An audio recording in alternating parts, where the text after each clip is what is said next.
بہت سارے courses start ہو چکے ہیں، جس میں موٹر سائیکل مکینک کا ہے، الیکٹریشین کا کورس ہے، ویلڈر کا ہے. تو کچھ سینکڑوں کے حساب سے لوگ جو ہیں وہ ان سیکٹرز میں ٹرینڈ ہو کے رہا ہو رہے ہیں، اور ڈیفینیٹلی انہیں معاشرے کے اندر اگر کوئی اور روزگار نہیں ملتا تو اپنے اس اسکل سے اپنے بچوں کو ضرور پال سکتے ہیں اور ایک مفید شہری بن کے اس قوم میں اپنا حصہ ادا کر سکتے ہیں. جی سر، بہت زبردست، بڑی اچھی آپ نے بات کی. اور سر بتائیے کہ یہاں پہ جو قیدی ہیں وہ تقریباً کتنی تعداد ہوگی ٹوٹل اوور آل جو ہے؟ ہماری اس وقت اس جیل کی تعداد جو ہے وہ 1051 ہے. 1051. تو ان کے بجٹ کو کس طرح مینیج کرتے ہیں؟ ایزیلی مینیج ہو جاتا ہے؟ اتنا بجٹ ہوتا ہے آپ لوگوں کے پاس، یا پھر کس طرح مینیج کیا جاتا ہے اس کو سارے؟ الحمدللہ جی، یہ ایک سینٹرلائز سسٹم ہے بیسیکلی، جس کو آئی جی صاحب بھی مانیٹر کرتے ہیں، اور وہ دیکھتے ہیں کہ اس جیل کی کتنی ضروریات ہیں، اس کے حساب سے وہ بجٹ کی الاٹمنٹ گورنمنٹ کے تھرو ہمیں کرواتے رہتے ہیں. کیونکہ یہ ہم ایسے لوگوں کو ڈیل کر رہے ہیں جو ہیلپ لیس ہیں، تو ہم کسی قسم کی تاخیر کے متحمل ہو ہی نہیں سکتے. تو آئی جی صاحب اس چیز کا پراپر مینجمنٹ کرتے ہیں کہ ہر جیل کو اس کی ریکوائرمنٹ کے حساب سے بر وقت بجٹ ملتا رہے. ہمیں کسی قسم کے بجٹ کی ایز سچ کبھی بھی کوئی دقت نہیں ہوتی، کیونکہ ہم نے انسانوں کو ڈیل کرنا ہے، ان کی خوراک، ان کی صحت کے معاملات کو ہم دیکھ رہے ہوتے ہیں. تو ایز سچ اس طرح کی کوئی دقت کا ہمیں سامنا نہیں ہے.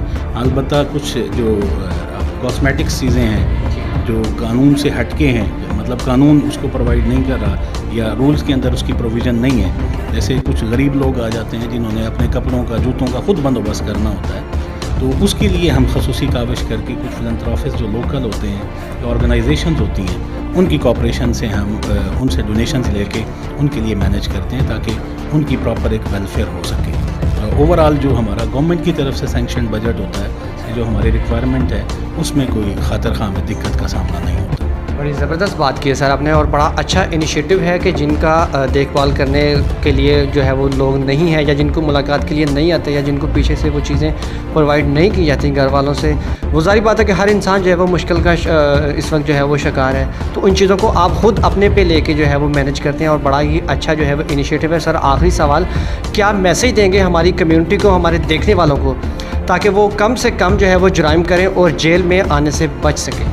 جی، بڑا اچھا سوال ہے آپ کا.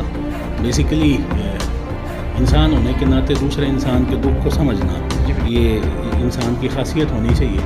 میں نے اپنی 17 سال کی سروس میں جو محسوس کیا ہے اس پریزن سروس میں رہتے ہوئے، وہ یہ ہے کہ جو بندہ جرم کر کے جیل میں آ جاتا ہے وہ اپنے مسائل سرکار پہ ڈال دیتا ہے، ٹھیک ہے، اور بعد میں اس کی جو فیملی جتنی ہارڈ شپس، جتنی مصیبتیں بھگتتی ہے، وہ اس فیملی سے ہی آپ جان سکتے ہیں. اس کا اندازہ کوئی اور نہیں کر سکتا.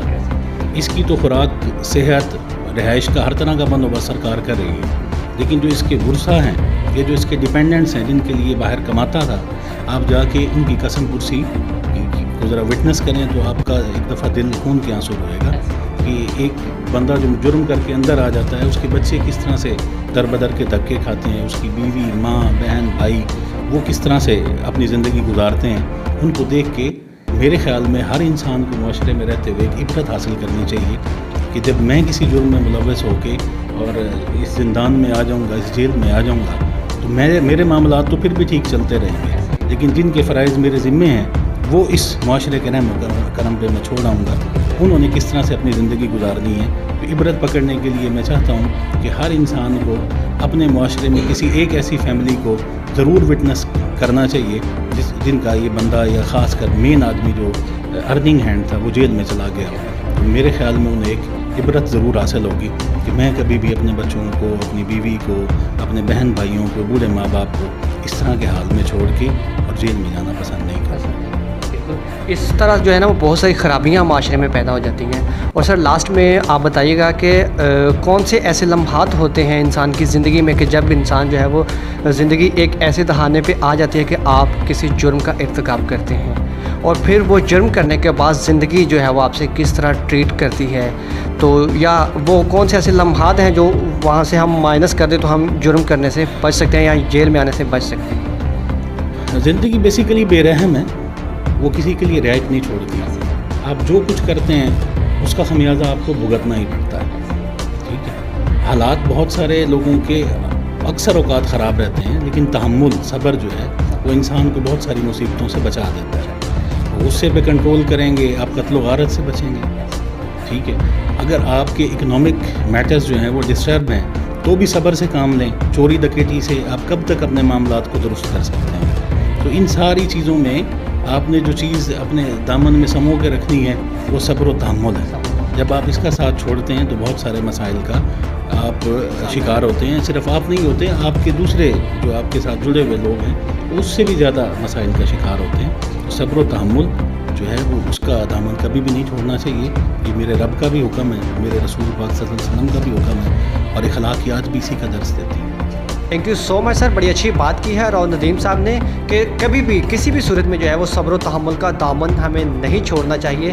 اگر آپ چاہتے ہیں کہ آپ جو ہے وہ معاشرے کے باشعور انسان بنے تو کبھی بھی جو ہے وہ صبر و تحمل کا دامن مت چھوڑیے گا.